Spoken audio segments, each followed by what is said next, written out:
Well, therefore, now, this wing couldn't be just straight, but it should be warped, because the outer blades make a much larger peripheral way, while and the inner ones make just a small one, while all the parts have to go with the same speed forward.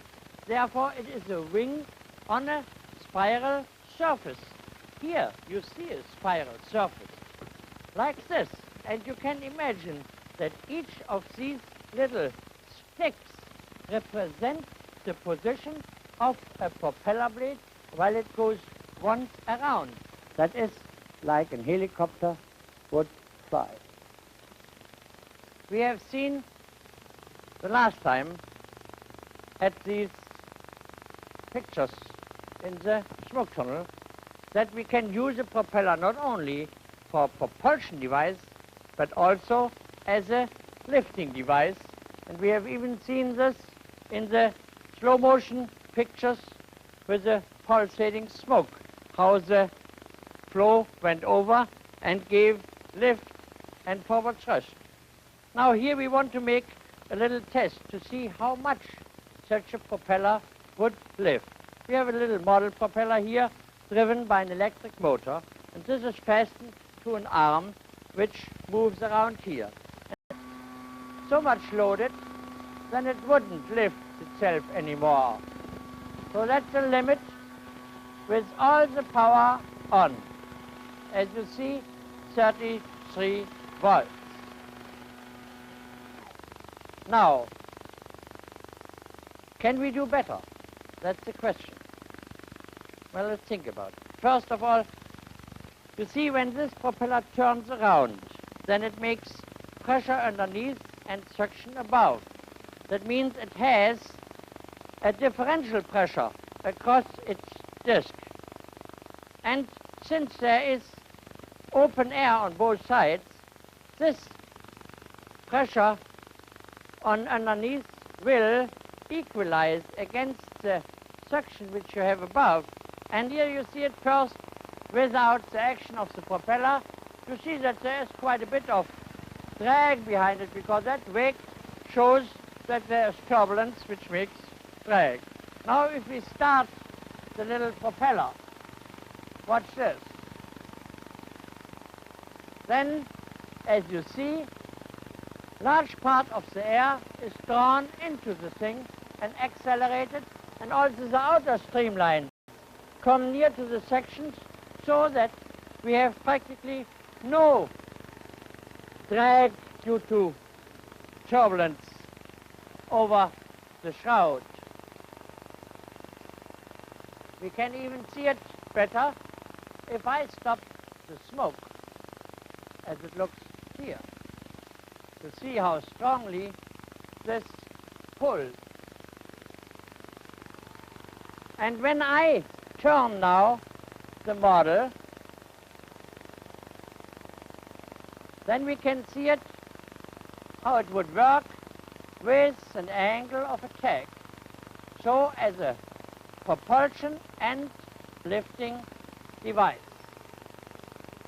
And you see very clear that we have lift as we had lift on the wings, because we have the shift of the timeline.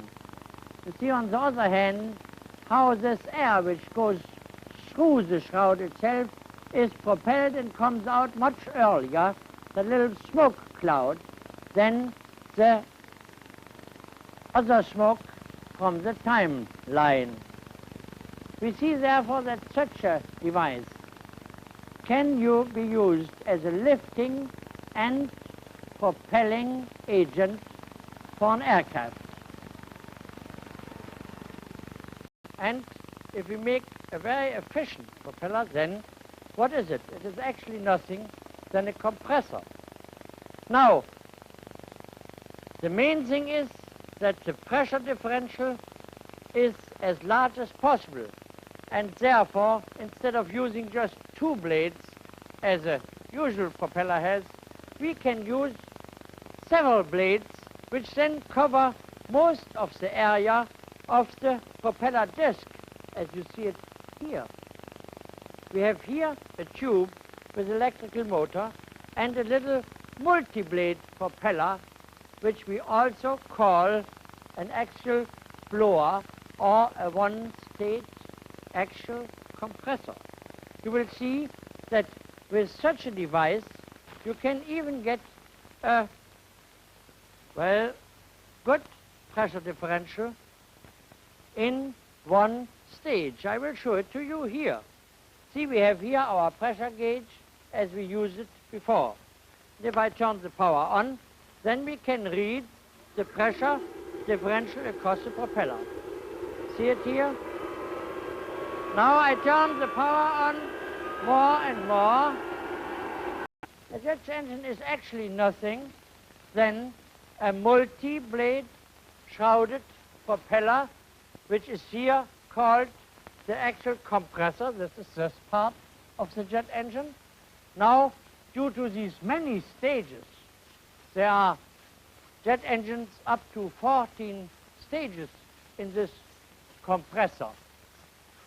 You get a large pressure ratio from the inlet to the outlet of the compressor, where we now blow the compressed air into a combustion chamber, burn it, increase the volume, and then blow this hot gas against a turbine, which takes part of the power out of this heated flow, turns it back through the shaft into the compressor so that you drive the compressor with this part of the power, and the other power goes out as the jet stream. The thrust actually is produced by the compressor part of the jet engine and partly by the inlet. I will not go too far into the explanation of this process, which is actually in many ways more thermodynamics than aerodynamics. I just want you to realize that a jet engine is actually also a propeller device, since it has these compressor stages, which are nothing else than a multi-blade propeller. Now, to show you such action in the smoke tunnel, we couldn't put such a device with these many blades in our tunnel, and we have made this simpler. We have made a small model of a jet engine, the cross-section of it, and instead of driving it with such a complicated device, we have a little jet stream in it. Now here we have the model in the wind tunnel, and at the present time the blower is not yet. We took this picture with so-called pulsating smoke, and you see in this way very well the velocity. First of all, you observe that the stream which goes in there comes out much earlier due to the inner propulsion. You see back there this puff coming out. And on the other hand, you see how nicely the outer streamlines follow the outer shape of this jet. This is due to the fact that the jet stream back there stabilizes the flow. Now you see it with the angle of attack, and you can observe the same effect. It's very stable and smooth. And on the other hand, you see now that we have lift, because we have this shift in the smoke front, the so-called time line. That means we produce here not only the jet stream inside, but we also produce a lift due to the flow on the outer surfaces of such a propulsion system. That is also used to make what I told you once, this aerodyne.